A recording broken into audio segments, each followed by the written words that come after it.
Estas son las notas rápidas en 3x3, 106.9. Vale, vamos a meternos de lleno en esto. Tenemos sobre la mesa un choque de trenes monumental.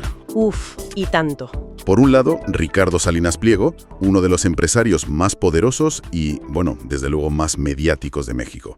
Por el otro, todo el aparato del Estado. Nada menos. El centro del huracán. Una deuda fiscal que, según el gobierno, es una auténtica barbaridad. Más de 48.000 millones de pesos. Una cifra que cuesta hasta imaginar. Las fuentes que hemos analizado son un verdadero campo de batalla.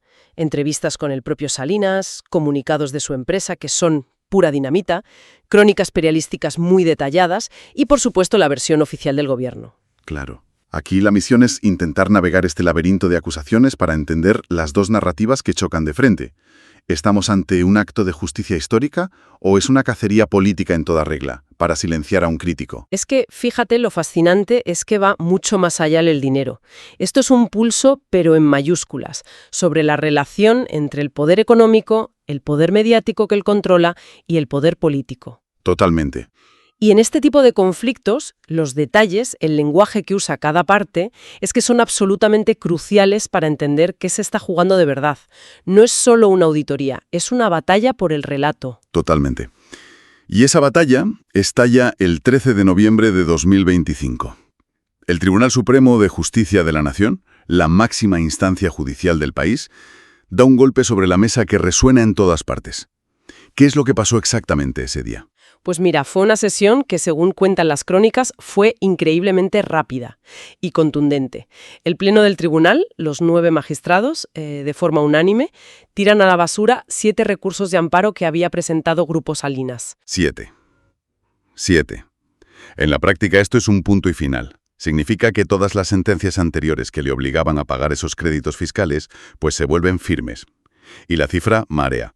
48.326 millones de pesos. Es una locura. Y vienen de impuestos, multas y recargos de hace más de una década, de los ejercicios fiscales entre 2008 y 2013. Ojo, porque aquí es donde la cosa se pone de película. La palabra clave es unanimidad. Esa es. 9-0. Y no en un caso, en 7 distintos. He leído en las crónicas que lo describen como una aplanadora judicial, una corte de hierro, que no hubo prácticamente debate. Exacto. Eso, en un tribunal de este nivel, no es solo una decisión, es un mensaje muy, muy potente. Precisamente. Y ese mensaje se puede leer de 2 formas, que son, radicalmente opuestas. La versión oficial del tribunal es muy técnica, muy aséptica. Claro, como siempre. En su comunicado dicen que los recursos se desecharon porque no cumplían un requisito de excepcionalidad. O sea, que los argumentos legales que planteaba Salinas ya se habían visto y resuelto 1000 veces en otros casos. Vale. Y que no tenían la relevancia constitucional suficiente como para que el Supremo les dedicara más tiempo. Básicamente, esto ya está juzgado siguiente. Una forma muy elegante de dar un portazo, vamos. Exacto. Pero la lectura de Grupo Salinas es la noche y el día. Sacaron un comunicado durísimo, incendiario, diciendo que los magistrados simplemente obedecieron un guión enviado desde Palacio Nacional. Uf, palabras mayores. Totalmente. Lo califican directamente de golpe fulminante a la justicia y de sumisión del Poder Judicial al Ejecutivo. Es una acusación gravísima, claro. Cosa es perder un caso y otra muy distinta es decir que el árbitro está comprado.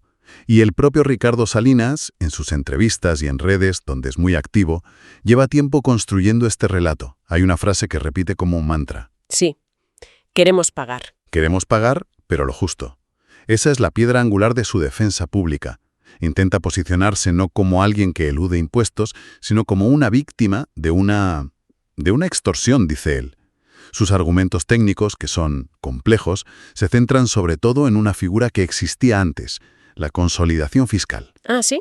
Él lo explica con una analogía bastante buena, la verdad. ¿La del restaurante y la taquería? Esa misma.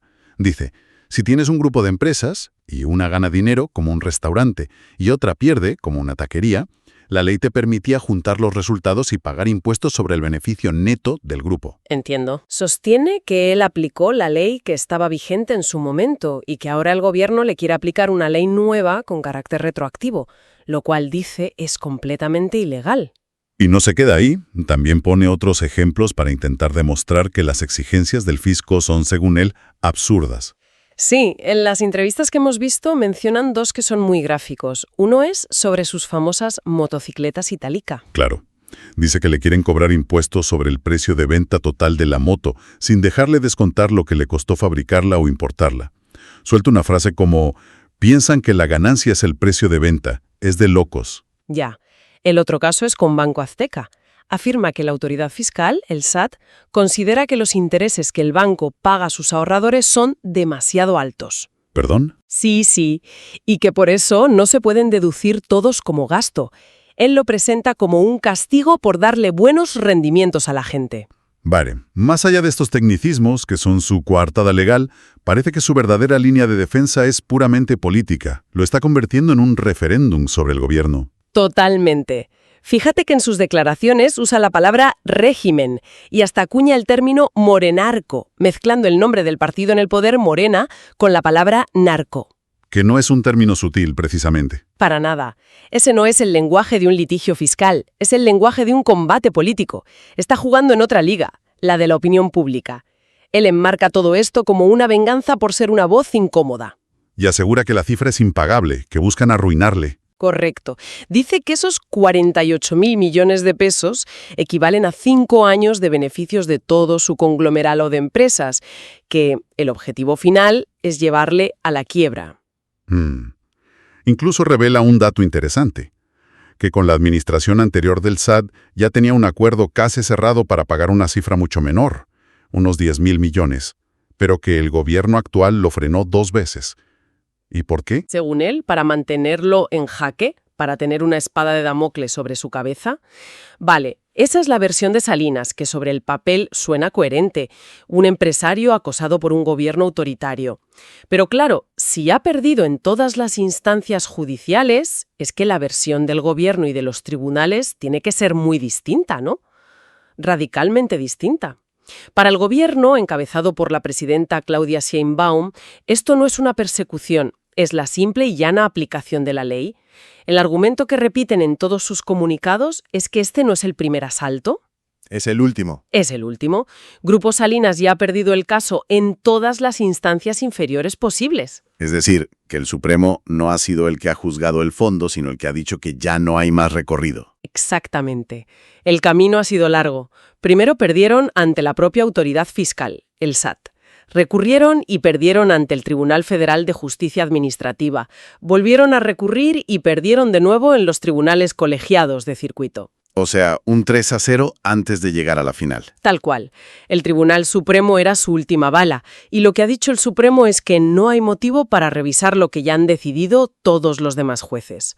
La narrativa del gobierno es, la justicia ha hablado una y otra vez y siempre ha dicho lo mismo. No es una persecución, es el fin de un proceso. Y claro, las fuentes más críticas con Salinas no se quedan solo en el caso fiscal. Aprovechan para recordar todo un historial de polémicas que, según ellos, dibujan un perfil de empresario que siempre ha jugado en los límites. Sí, sacan a relucir episodios del pasado para dar contexto. Por ejemplo, cómo consiguió comprar TV Azteca en los 90, con un préstamo de $29 millones de Raúl Salinas de Gortari, el hermano del entonces presidente. El famoso hermano incómodo. Ese mismo. Un préstamo que, por cierto, según declaró el propio Raúl Salinas, nunca le devolvió. O el famoso chiquihuitazo, un episodio increíble en el que tomó por la fuerza las instalaciones de un canal de la competencia, Canal 40. Con guardias de seguridad armadas. Con guardias de seguridad armadas. Es que lo del chiquihuitazo es de película de mafiosos, ¿no te parece? Pinta un retrato de cómo entiende él el poder y los negocios. Desde luego. Y también se mencionan supuestos pactos con gobiernos anteriores. Hay crónicas que hablan de un acuerdo con el expresidente Felipe Calderón para minimizar en sus informativos la cobertura de la violencia de la guerra contra el narco a cambio de beneficios para sus empresas. Vaya. Todo esto lo usan sus críticos para argumentar que él no es una víctima, sino alguien acostumbrado a un trato de favor que simplemente se ha acabado. Y los problemas no acaban ahí. Las fuentes señalan que esta sentencia del Supremo le llega en un momento de máxima presión por todos lados. Sí, es la tormenta perfecta. Se menciona que justo en la misma semana del fallo le congelaron cuentas de sus casinos por sospechas de blanqueo de capitales. Ahí es nada. Al mismo tiempo, tiene un frente abierto con bonistas en Estados Unidos que le reclaman pagos de deuda, e incluso se cita una reprimenda de un juez en Londres por otro asunto. El panorama que se dibuja es el de un imperio bajo asedio desde múltiples frentes, no solo desde el gobierno mexicano. Entonces, si juntamos todas las piezas, ¿qué implicaciones tiene esto más allá del propio Salinas Pliego? Porque su empresa lanzó una advertencia muy seria, diciendo que esta decisión sienta un precedente profundamente preocupante. Sí. Y envía una señal peligrosa para las inversiones en México. Sí. Y ese es uno de los grandes debates. Claro. Su argumento es, si le pueden hacer esto a uno de los grupos empresariales más grandes del país, con un ejército de abogados, ¿qué no le podrán hacer a una empresa pequeña o a un ciudadano de a pie? Plantea una duda sobre la seguridad jurídica. Exacto.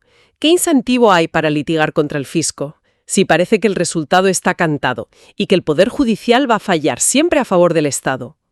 Es un argumento que busca generar miedo en el resto del empresariado. Por otro lado, la visión contraria es que este es precisamente un momento de fortalecimiento del Estado de Derecho. El mensaje es justo lo opuesto. Se acabó la fiesta. Se acabó, sí. Ya no importa lo rico o poderoso que seas, la ley es la misma para todos. Exacto. Es la narrativa del nadie por encima de la ley. Los defensores del fallo lo ven como un punto de inflexión histórico, el fin de una era de privilegios para una élite económica que se sentía intocable. Y a todo esto hay que sumarle una última capa, que es la puramente política y personal. La del personaje Tío Richie. Cultivado una imagen de millonario populista, cercano, que da consejos y critica al poder. Y ha ganado una popularidad enorme. Enorme, sobre todo entre los jóvenes, y eso le convierte en una figura impredecible y potencialmente peligrosa para el establishment político. Y esto es fascinante porque vemos un patrón que se repite en todo el mundo: empresarios multimillonarios que usan las redes para construir una marca personal populista, ¿no? Saltándose a los medios tradicionales y conectando directamente con la gente.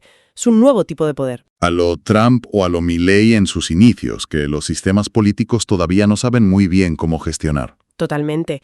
Y él mismo no cierra esa puerta. En una entrevista, al ser preguntado por sus aspiraciones políticas, responde con una ambigüedad calculada. Dice que hará lo que sea necesario por el futuro de México.